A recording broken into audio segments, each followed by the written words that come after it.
Hello, welcome to our Future Farms Appalachia webinar series. Thanks for joining us. Our topic here is forest farming on abandoned mine lands. My name is John O'Niger, co-founder and principal designer at Regenerative Design Group, and I'll be facilitating this webinar and discussion with our guest, Clifford Smith, CEO of Renew Appalachia, and Caleb Henshaw, Director of Reclamation and Remediation at Coalfield Development. Hey everyone, excited to talk with you guys today. Good to see you.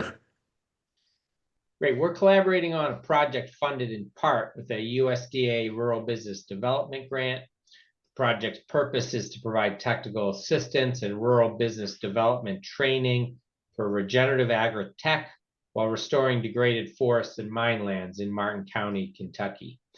The aim is to convert a former coal mine site into a flourishing farm, considering the ecosystem and restoration as well, through a fusion of traditional wisdom and cutting-edge techniques that exemplify sustainability, permaculture, and ecological restoration.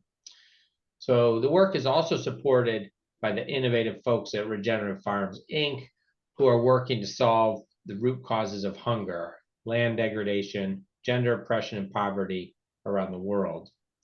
So let's dive in and a little overview of what we're going to cover in this webinar. So talk about cultivating non-timber forest products, sometimes shortened as NTFPs.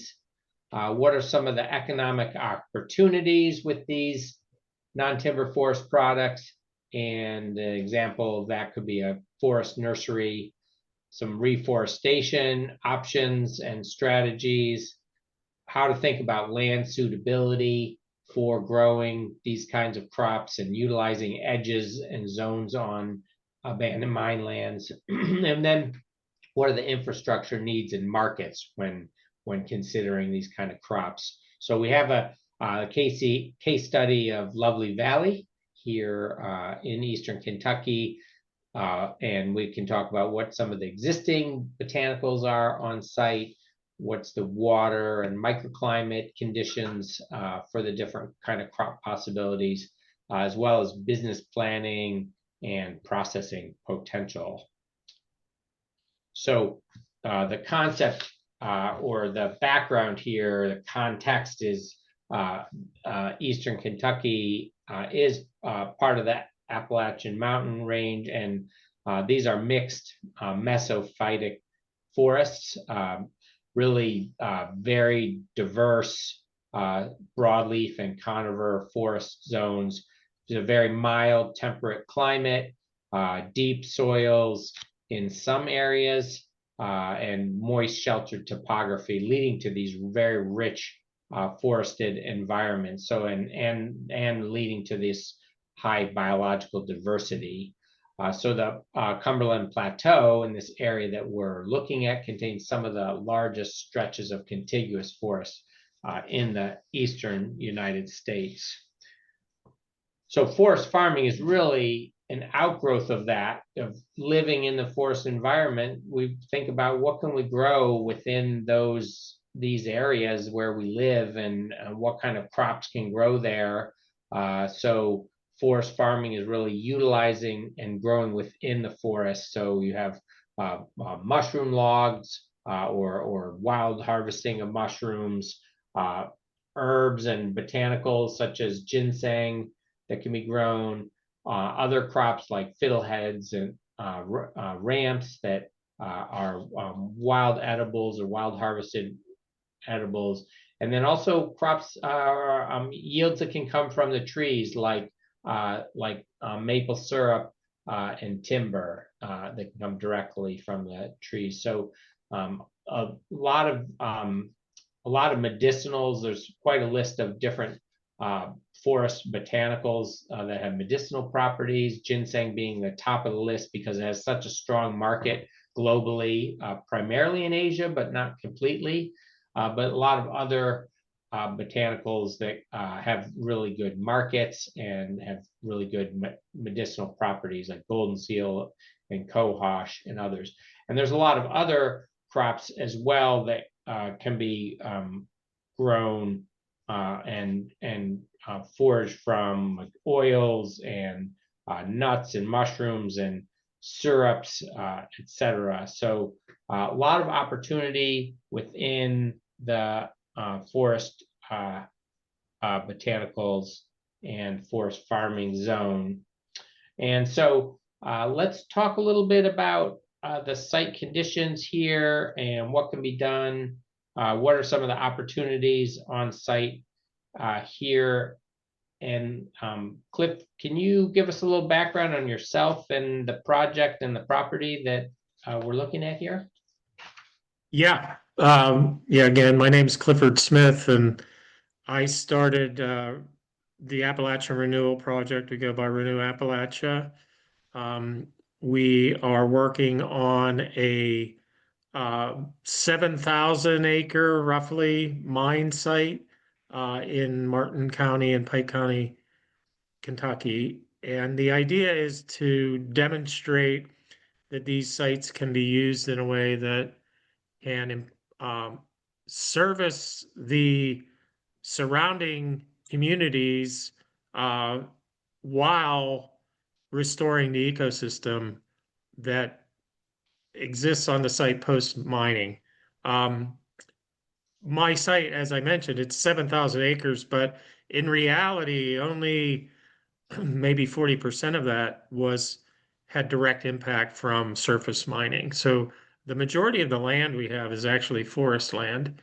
And so when we think about the things that we can do that can service our community, we think a lot about the forest land because this is a source of potential impact and service for the community, the surrounding community. The Appalachian Mountains are the oldest mountains on the earth, and as a result, they have very diverse biologies on them and plant species that exist that in native, in natural growing conditions that don't exist anywhere else in the world. So that becomes a real motivation for our exploration of this topic. Great, thank you. And Caleb, can you introduce yourself a little bit more? Tell us about your work and your interest in forest farming as well. Yes. Again, my name's Caleb Hanshaw. I am the Director of Reclamation and Remediation at Coalfield Development. Just one of the programs that Coalfield does in terms of our work. If you want to find out more about Coalfield, please visit the website coalfield-development.org. There's many different programs and sectors that Coalfield's a part of. And I am blessed to work with our mineland reclamation work. So we have been on multiple sites the past 5 years in terms of restoring ecosystems using permaculture design and regenerative methods, particularly in terms of forest farming. What's interesting to us, and this is a term that we're hearing a lot, is reforesting our pastures, is bringing back trees along the landscape because the importance of the network of trees, and I'm sure we'll have time to go into that a little bit deeper. But practically, forest farming can be a resource for Appalachia. If you're looking at our terrain, just as Cliff stated, you have a 7,000 acre project. Probably most of that is forest. And how can we benefit from that? How can Appalachia benefit from that? Because a lot of your landowners are going to have this type of terrain. So this is what interests us. And a healthy forest is a healthy ecosystem. So happy to talk about this and dive a little bit deeper. Super, that's great. Cliff, you all have spent some time there looking through those woodlands that are there and the edges around the mining areas, and there's some different forest botanicals and the morels shown here. Can you talk a little bit about what you've been finding and what you're looking at there? Yeah. So in assessing the site and trying to determine what current activities and uses the site already supports. The reality is much like the rest of Appalachia, there's a lot of foraging activity that occurs on these grounds, and morels are a popular foraged product. We find those on our property. They require a particular ecosystem, which is true for all of the non-timber forest products we'll talk about. There are different places within your landscape where certain species will thrive. Ginseng's a good example of that, as well as the other forest medicinals. They require particular microclimates that allow them to flourish. So we basically have everything that is on this slide shown and more growing on the property. The opportunity in forest farming is taking these systems that are currently being foraged, at least in our mind, that are currently providing a service through a forage type approach, to migrating that to be more of a landscape stewarded approach. So where people are actually with intent trying to propagate and cultivate different products within a particular area of forest rather than searching for it growing wildly. And so we, in our minds, are thinking, how can we do that? Because economically, these products are very attractive from a farming perspective. And if you make the farming more efficient, they could really be a real foundation for Appalachian lifestyle, at least in our mind, being able to support people and provide them a sustainable living. Yeah, yeah, that's great. That's great. Maybe going off from that, Caleb, you could talk a little bit, thinking about efficiency that Cliff mentioned and different kinds of systems or ways that these crops are grown. Can you talk a little bit about some systems that you've worked with or seen that enable sort of a production level and that could reach a level of income that can help support a family, bring in some reasonable amount of income from an area? Sure, I will try. Again, going off a lot of what Cliff, because this is a passion for Clifford, and I'm happy to listen to what he has to say. Yeah. Going back to the original statement, a lot of what we work with is pastured land, and then the edges are the forested areas. So Clifford brings up a really good point in terms of post mine land reclamation. Is I think we're missing the opportunity on these edges. I think we're not paying close enough attention to exploring how we can cultivate these crops, because if you're looking at, this is a huge plus for the work that we do. I mean, in terms of paying for our projects, reclamation can get quite expensive in terms of restoring landscape. So this kind of flips it on its head to where you can create a product that people from different states would like to purchase. So you're introducing a product that funnels in income that we're not just trading amongst ourselves in our communities. So it can actually be a huge resource for a local community to grow and cultivate these products. It's all going to boil down to, the network that's in place. The edges of these mine lands are probably more advanced than the actual strip mine landscape. That's a given. So we want to benefit from, the already present network. And we're going to look at, like Cliff was saying, we're going to look at sun patterns. We're going to look at, microclimate of each space. What would, benefit from the particular space that you've selected? Is this going to be a good place for shiitake mushrooms because there's a cool breeze that comes through this area and it's around water? You're just looking at things like that, where you can start cultivating some of these products. And another huge opportunity for especially Appalachia is honey, is raising bees in the forest. because naturally that's where they want to be. So getting a pint of honey and selling it for $20 makes sense in terms of developing revenue for your family. So what we've done, and it boils down to really everything that we've done, is a plan, is developing a plan and looking at what the landscape is giving you, what the climate is giving you, determines what we can grow in that area. So yeah, I would say a big passion of ours is always reforestation as a whole as well. If you're looking at a strip mine, they have deforested that whole area, and now we want to go and back and plant trees and try to bring back the forest because of how important the forest is. How important that even the tree network, and the problem that we're seeing in the reclamation efforts is you're seeing a lot of these species that are growing, like the autumn olive. It's a shrub. You're not going to have the network of root systems that's going to provide forest farming capabilities. So we're trying to, build organic matter on these pastures, reforest the pastures. That way we want to have options. I think if I were to simplify this, we want to have options where we can grow and harvest a lot of these forest farming opportunities.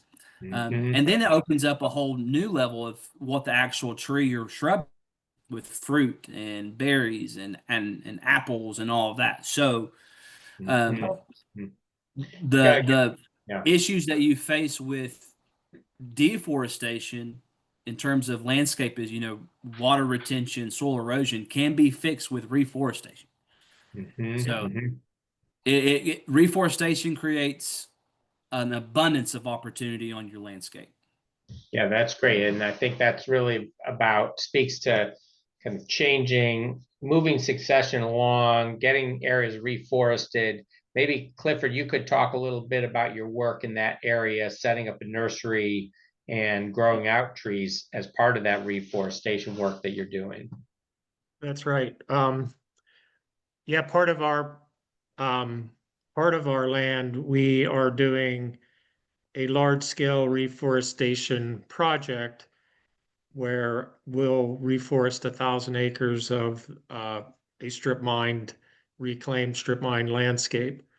And there are different approaches you can take. There's a lot of science that has led the way to be to this point where we can confidently know how to get a forest established on these compacted lands that make up these mine sites. And we follow what's called the forest reclamation approach. And that was developed by a number of universities, West Virginia University, University of Kentucky, Virginia Tech. We're all key in the work to come up with approaches that could get native type forests regrowing on the mine lands. We're using that approach, but we're layering on some newer innovations into the technique. And one of those innovations is the idea of harvesting seed bank from the region. So that's one element, but also from trees that are considered champion trees. So why? Why would we do that? Well, what happens right now when you purchase seedlings that are going to be planted on the site is that they may come from Georgia, they may come from Arkansas, but they're definitely coming from basically a large-scale nursery that buys seed in whole from variety of collectors, people are selling them to them, and they're kind of a generic seed bank in the end. What we have is a seed bank that is acclimated to the area, but it also is a seed bank that has proven to be able to survive the various climatic events that has allowed it to live for 200, 300 years. That's the idea behind selecting seed from a champion tree, that the genetics, much like any other agriculture activity, that the genetics are the key to having the best success in this operation. So we source champion seeds and we grow those in our nursery that we've established on a former mine site, but we're Mhm. growing in beds that were created on top of the medium that was there. So the growth medium we're using is not the mine soil that was left behind, but rather a mulch base that we created, a compost that we created and then grew within. Mhm. And here you see our nursery manager with oak trees that were selected from that champion that we saw in the prior slide, and sort of the full scope of the nursery there. Just to give you an idea how many trees were growing in this nursery, there are approximately 300,000 trees growing in this nursery. It's about 4 acres in size. Mhm. And we sell these trees for use in reforestation of mine sites. Now, just now to the food forest angle. The other innovation now that we can add into the native forest activity and reforestation is on the Mhm. edges of these forests to be thinking what kind of food products can be planted in areas that are highly accessible to the community so that Mhm. food becomes one of the outcomes of the reforestation.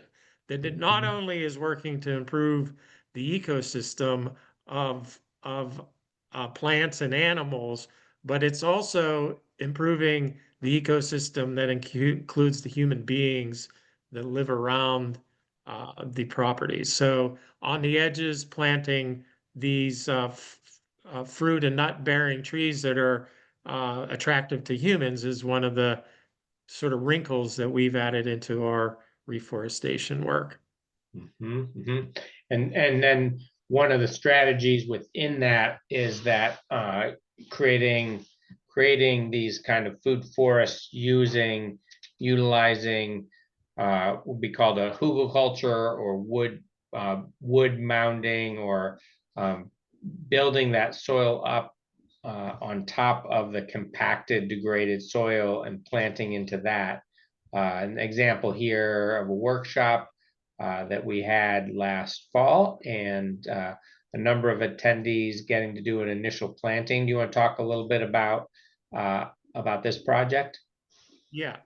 So this hugelkultur project is uh, was is a series of these mounds that you see in the foreground, and the mound is constructed by first laying down uh, woody material that you would have pulled out of your forest area surrounding your property.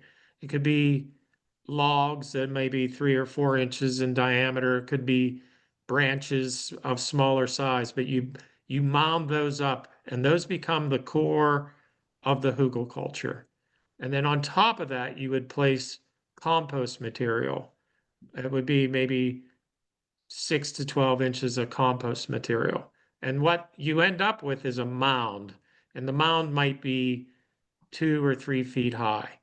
And on the mound, you have more surface area now to plant within, and you have the resources of that decaying core of biomass that is feeding the mound. This is a technique that is centuries old, and well, by its name, you can tell it comes out of Europe.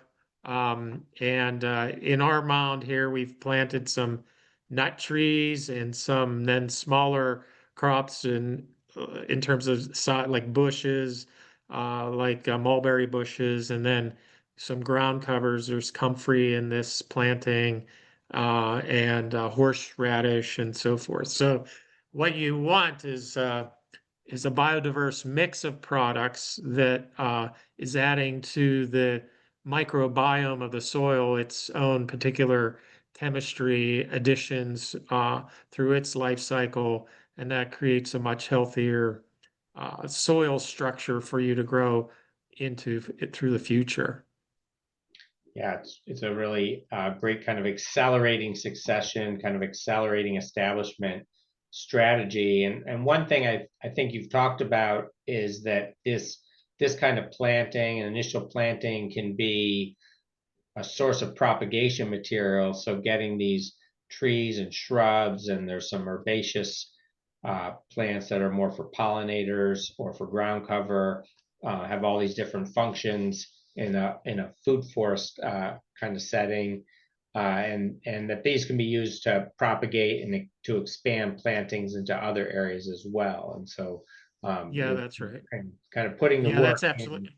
in. Mhm. In fact, that was a core part of our nursery is ultimately while we use a lot of the trees we grow in the nursery, ultimately we would like and aspire to be selling champion tree stock for plantings, reforestation projects throughout the region, because you don't need every one of your trees to be a champion tree, have champion tree genetics. Those genetics will spread throughout the forest over time.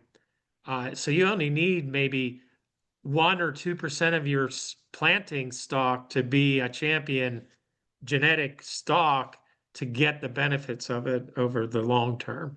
Mhm. So that's one of the purposes of the nursery. And then the other purpose is to be growing these non-timber forest rootstock like ginseng and others to be able to sell to aspiring forest farmers. Yeah, yeah. It gets into, I think, what you're talking about with these kind of grow beds, nursery areas is the other strategy beyond having wild foraging zones around a property, and you're able to collect from stands of wild plants, is developing planted beds that might be closer into where your home center is or your farm center, and you're caring and managing those. You can create either shade cloth or grow them under trees, but to give them the right conditions that they need. Are you all considering doing something like that? That would be kind of a more production oriented grow system. Yeah, our intention is um, to grow in the forest cultivated, intentionally cultivated non-timber forest. You know, people would call that woodland grown species and or woodland grown technique, and we aspire to do that. Now, the challenge with doing this is the topography of Appalachia is challenging, and regardless of where you're doing this type of work, the security of these crops, because they're quite valuable, becomes an issue. It's the number one issue actually cited in the academic literature around non-timber forest products like ginseng would be site security. So, you know, with our work, what we have done is, as part of the siting of where this type of activity would occur, we try to site it within a zone where we have a fair amount of access control and ability to observe um, the ongoings into the property, coming and going into the property. Um, There are other strategies that you can deploy in terms of having multiple farmers, so farming within a cooperative system so that you don't just have two eyes watching the comings and goings. Maybe you have 10 sets of eyes. And you don't need a large footprint of land to be working in order to have a very attractive operation. So from a financial perspective. So that works well together, and we intend to be doing that into the future. Mhm. Yeah, that's great.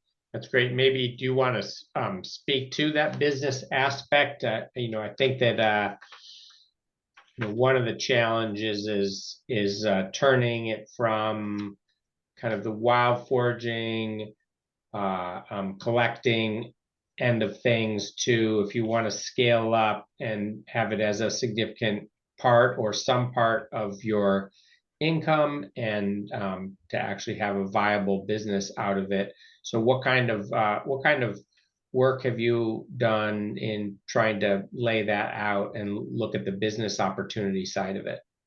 Yeah. So, well, from a strict business plan, if you just were to model the kind of revenue that you potentially could achieve from the different products that we're talking about, and you looked at some literature in terms of the types of yields that you might be able to get per acre, it becomes obvious why, it's an attractive approach. In fact, that exercise caused me to scratch my head and wonder, how does that compare to if I were I farmed for corn, like I raised corn as a product, and it's order of magnitudes more revenue per acre that we're talking about. But of course, it's a different type of farming and a different type of labor requirement to be working in the woods. So there is that trade-off. The other challenge is that unlike a commodity product, these are specialty products. So you need to know where you're going to sell, or in the ideal have a well a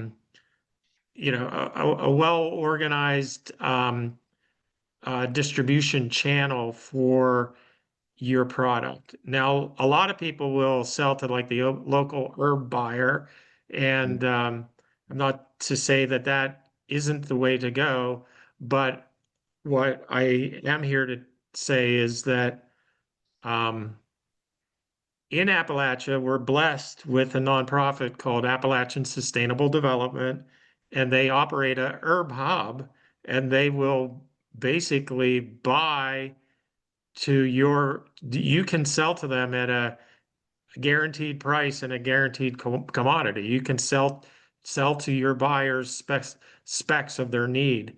Every spring they put out a buy sheet, and you can go on there and determine what it is you want to try to sell Appalachian Sustainable Development. So that's a great conduit for sales, and it's a growing market. There's more and more demand for what I would call natural remedies. These would be these medicinal herbs, um, ginseng being the one most people would be familiar with or talk about. But there are many, and you have them listed here nicely, Jono. And what I can tell you is that many of these are root stock type, you're buying the root. Then you can sell the leaves, but ultimately the market has generally been in roots. And and that some of those take a while to develop. Like ginseng is not a crop that you're going to plant this year and sell next year. That's not how it works. You're going to have to wait several years, maybe 9 years, maybe 9 to 10 years, maybe more quickly, but years before you're really harvesting that root. But then some of the other crops are shorter cycle. The mushrooms you'll spawn, you can plant and you can do your spawns and have production quite quickly in different varieties of mushrooms. So there's a strategy, and it gets to Caleb's point about planning. There's a strategy around forest farming, and that strategy needs to be partly focused on when will you have revenue coming out of your operations, and how do you stage your way up the ladder to where you want to be? Meaning, if you want to get to ginseng and you don't have income for 9 years, well, you better figure out how you're going to live for 9 years then. And one way might be to be growing mushrooms or some other shorter cycle crop. Yeah, having a diversity of crops that are going to be able to fulfill your income needs or meet different markets. There's also a real strength in that kind of diversity planning. If one crop doesn't do well one year, or if the market changes on a crop. So I think that diversity helps out in a lot of different ways. I want to turn back, Caleb, to what you were talking about before is the and around the reforestation, around utilizing these abandoned mine lands and trying to create the microclimates and the conditions for growing some of these non-timber forest products, which are basically reliant on part shade to full shade, sometimes more moist conditions, moist soil conditions. Are any other recommendations or strategies that you've seen for doing this and sort of pushing succession along and reforesting pasture areas? Anything else you'd like to add to that? Yeah, just in general, most of the liabilities that come from the mining activity could be directly correlated with the absence of trees. So you're looking at water issues, soil contaminants, you're looking at, the lack of diversity in your vegetation. So just highlighting the importance of, planting trees on your landscape. The saying is, well, when was the best time to plant a tree? It was yesterday. When's the second time? Today. So really need to highlight, I think forest farming is a added value to what's necessary for the ecosystem. We have to have that root network from forested landscape. And to keep in mind that most of our forests in West Virginia are fairly young. So they're not going to be ideal. It's going to need some work. Leaving it wild won't potentially bring what you're looking for as quick as you could get it. So even doing some, pruning of the forested areas, is sunlight hitting the ground? That's a really big indication. If you're wanting to cultivate some of these products, you need to make sure that you don't have a cluster of man-made forested species because it's going to choke it out. You need to be able to prune it back and to allow sun to hit the ground to where then you can begin to grow and cultivate some of these products. My work's more on reforesting, the landscape in terms of the actual strip mine land. Yeah. And if you're looking at, you want to go towards some native hardwoods at first. You want to plant those, and then you want to cultivate some fast growing, bush top trees. And you don't have to be, clustered. It can be spread out.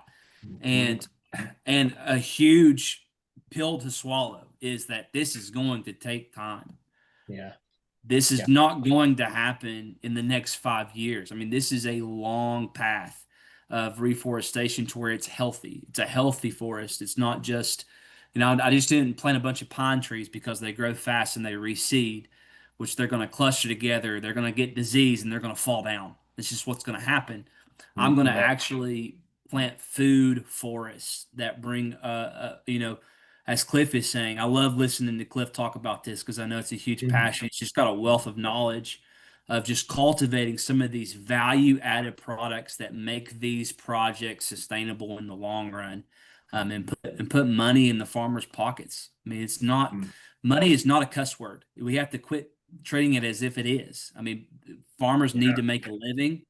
They need to, and the work that we do, we have to have projects like this to pay for it. So, yeah, I would suggest, some of your practices that you're doing on your landscape in terms of mine lands is, you need to begin to build on organic matter like your hugelkultur mounds. We're building up from the topsoil. We're introducing practices that are, attracting bacteria and organic matter that will then be able to slowly begin to rebuild the forest over time.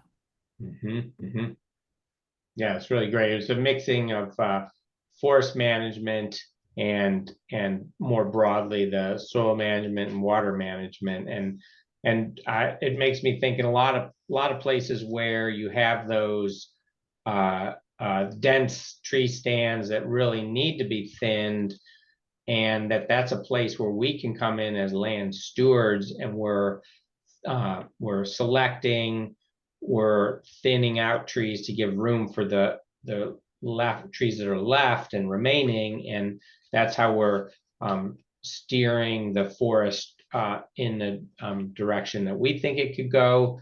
We could be adding in other species. We could be thinking about the multiple yields that are coming out of the forest. And so there's a real opportunity zone there, and a lot of the land that you're managing, Cliff.